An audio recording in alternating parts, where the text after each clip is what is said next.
জয় যিশু। খ্রিস্ট যিশু এই জগতে এসেছেন পাপীদের পরিত্রাণ করতে। প্রথম পাঠ শিষ্য তিমথির কাছে প্রেরিত পলের প্রথম পত্র হতে আজকের বাণী পাঠ, 1 অধ্যায় 15 থেকে 17তম পদ। স্নেহের তিমথি, এই কথা নিশ্চিত এবং সম্পূর্ণ গ্রহণযোগ্য যে খ্রিস্ট যিশু এই জগতে এসেছিলেন পাপীদের পরিত্রাণ করতে, আর তাদের মধ্যে আমি তো সবচেয়ে বড় পাপী। কিন্তু তবুও আমি এই জন্যেই কৃপা লাভ করেছি, যাতে সবচেয়ে বড় পাপী এই যে আমি, খ্রিস্ট যিশু যেন সেই আমারই মধ্য দিয়ে তার সহিষ্ণুতার পূর্ণ রূপটি প্রকাশ করতে পারেন, এবং যারা পরে তার প্রতি বিশ্বাসী হয়ে শাশ্বত জীবনের পথে এগিয়ে যেতে চাইবে, এই আমি যেন তাদের কাছে একটি দৃষ্টান্ত হয়ে থাকতে পারি। যিনি চিরকালের সেই রাজা, অবিনশ্বর, দৃশ্যাতীত একমাত্র ঈশ্বর, যিনি কীর্তিত হোক তার সম্মান ও মহিমা চিরদিন চিরকাল। আহা, তাই হোক। প্রভুর বাণী। ঈশ্বরকে ধন্যবাদ। সাম সঙ্গীত 113 অধ্যায় 1 থেকে 7 পদ।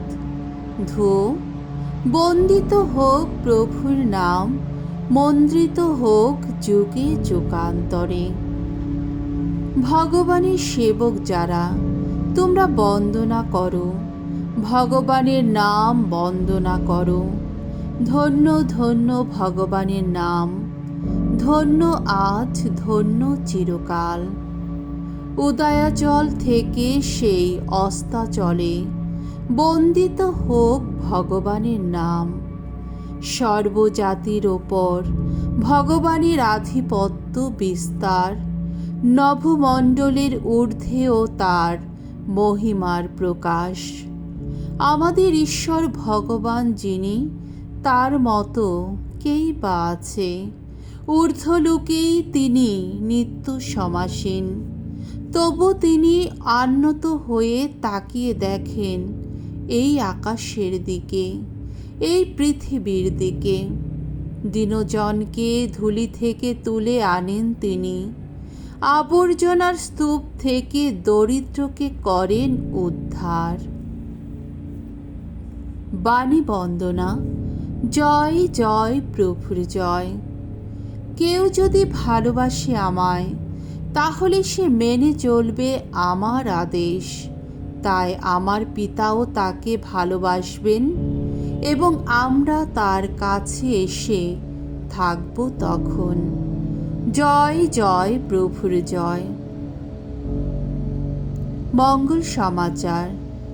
আমাকে তোমরা কেনই বা প্রভু প্রভু বলে ডাকো, অথচ আমি যা করতে বলি তা করো না।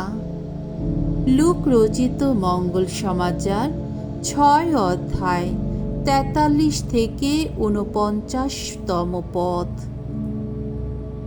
যিশু একদিন সমবেত লোকদের বললেন, এমন কোনো ভালো গাছ নেই যে গাছ রুগ্ন ফল দেয়, তেমনি এমন কোনো রুগ্ন গাছও নেই যে গাছ ভালো ফল দেয়।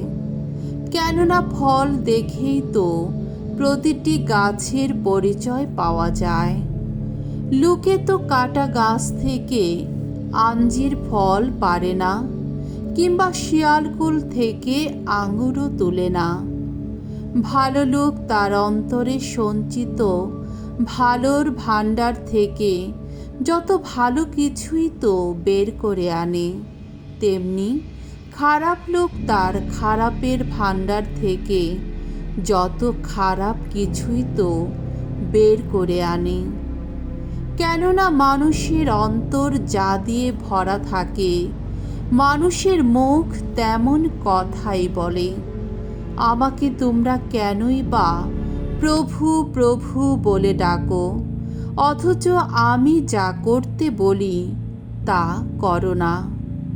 যে কেউ আমার কাছে আসে এবং আমার কথা শুনে আর মেনে চলে, সে কেমন লোক তা আমি তোমাদের বলছি, শুনো। সে তেমন লোকেরই মতো, যে বাড়ি তৈরি করতে গিয়ে গভীর করে মাটি খুঁড়ে নিল আর বাড়ির ভিত গেঁথে রাখল পাথরেরই ওপর। পরে যখন বান এলো, তখন জলস্রোত এসে সেই বাড়ির গায়ে আছড়ে পড়ল, কিন্তু তবু তাকে টলাতে পারল না, কেননা বাড়িটা ছিল শক্ত করে তৈরি।